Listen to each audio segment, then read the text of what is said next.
As you may or may not know, the units of the Florida National Guard train 1 weekend a month. That's called a drill period. Well, the 202nd Red Horse took 2 of those weekends and put them together to create what they call a super drill. And because of that, they got to do a little bit more training than what they usually do. They took me along to some of their job sites, so let's find out what they were doing. Today we're building a road for the forestry to come in and put out fires. It's a fire lane road, and also the Army uses it for combat maneuver and in their field exercises. We're dumping lime rock on the road to build up the base. And the dozer spreads it, and the grader smooths it out. We're just gonna crown it and call it good.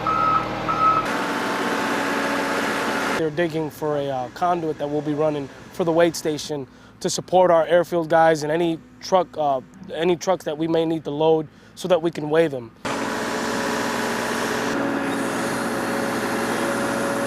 So about how long do you think this will take? We'll hopefully be finished by tomorrow afternoon, but realistically, weather, that's all depending on the weather because it's all outdoor.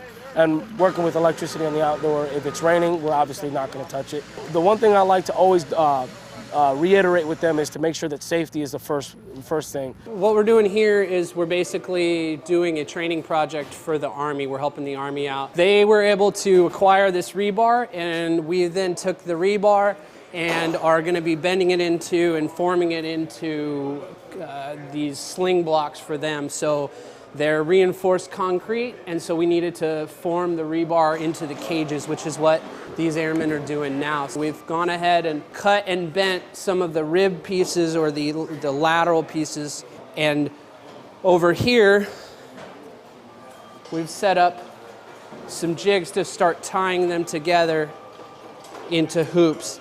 And you're gonna pull and twist at the same time. So you may need to snap it a little bit tight, snap it. There you go, pull, twist, twist, twist, twist. Good. Let's see what you're set on. This is Airman Baines, and he's just practicing some stick welding. You're on 70 now. Should be all right. Not much to it other than just trying to get a lot of hands-on doing this stuff. That's pretty much the best way to learn. So this is the Babington heater.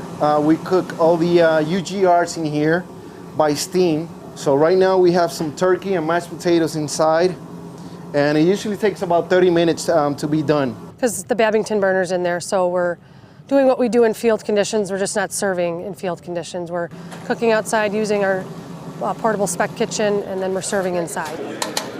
And then we just choose a few people to help serve the food. So there's services personnel that help serve the food. Right now we're setting up a special case operation is to support aircraft. Right now this is an expeditionary way of going about, so that if the aircraft needed to land at night, they would have the proper illumination so they can land safely on the runway strip.